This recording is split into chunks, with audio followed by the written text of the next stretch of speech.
Hello guys, welcome to Asia YouTube channel. మీకు ఈ video నచ్చితే ప్లీజ్ ఫ్రెండ్స్ లైక్ చేయండి, షేర్ చేయండి, సబ్స్క్రైబ్ చేయండి, కమెంట్ మాత్రం తప్పకుండా చేయండి. మరిన్ని వీడియోస్ కోసం నా ఛానల్ సబ్స్క్రైబ్ చేస్తారని అనుకున్నా. ప్లీజ్ ఫ్రెండ్స్, నచ్చితే సబ్స్క్రైబ్ చేసుకోవచ్చు కదా friends. Please please please please. ఇంకా లాస్ట్ దివ్య కెప్టెన్ అయింది కాబట్టి ఒక పవర్ ఇస్తారు. ఆ పవర్లో డైరెక్ట్ నామినేషన్ చేయమని చెప్తారు. ఎవరిని నామినేషన్ చేయమని చెప్తారు? డైరెక్ట్ సరే నామినేషన్ చేయమంటారు. మీకు ఎవరితోనో పాయింట్స్ ఉంటే వాళ్ళకి ఇచ్చి నామినేషన్ చేయమని చెప్తారు. అది హైలైట్ అనిపించింది. తర్వాత ప్రతి వీక్లో ఒకరిని డైరెక్ట్ నామినేషన్ చేయమంటారు కదా. తనుజ నామినేషన్ చేస్తారు. తనుజ నామినేషన్ చేసి చెప్తుంటుంది.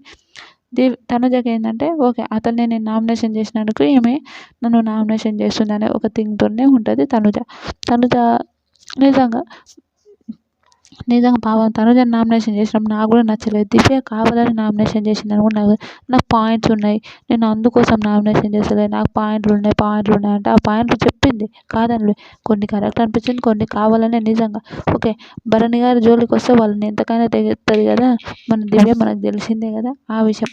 ఎందుకంటే మాధురి గారు చెప్పింది దివ్య ఏంటంటే ఎవరిని భరణి గారిని ఎవరన్నా ఏమనంటే ఇంకా వాళ్ళని టార్గెట్ చేస్తుంది, వాళ్ళని ఇంకా ఏమైనా చేయగలుగుతుందేమో అని ఒక థింక్లోనే ఉంటుంది. నాకు ఆ విషయం ఒకటి దివ్యది నచ్చదు. ఓకే, తెలివి చాలా ఉంది. ఇంకా తనుజ ఇదే నువ్వు నచ్చదు, ఇదే నువ్వు ఆయన నామినేషన్ చేసినందుకు నువ్వు నన్ను నామినేషన్ చేస్తున్నావు అని అనడమే ఇదే నాకు నచ్చదు. అంటే నువ్వు చేసేదే అది కదా దివ్య అని మాట్లాడుతుంది. నాకు పాయింట్స్ ఉన్నాయి. దివ్య నీలాగా ఇట్లా కెప్టెన్సీ టాస్క్లో నీలాగా ఇట్లా వచ్చి కూర్చోలేదు, నేను అడిగినాను అదే అని అంటారు. మీకేమనిపించింది? ఇద్దరు ఇట్లా ఎవరు తప్పు అనిపించిందో కూడా ప్లీజ్ కమెంట్ చేయండి. బాయ్.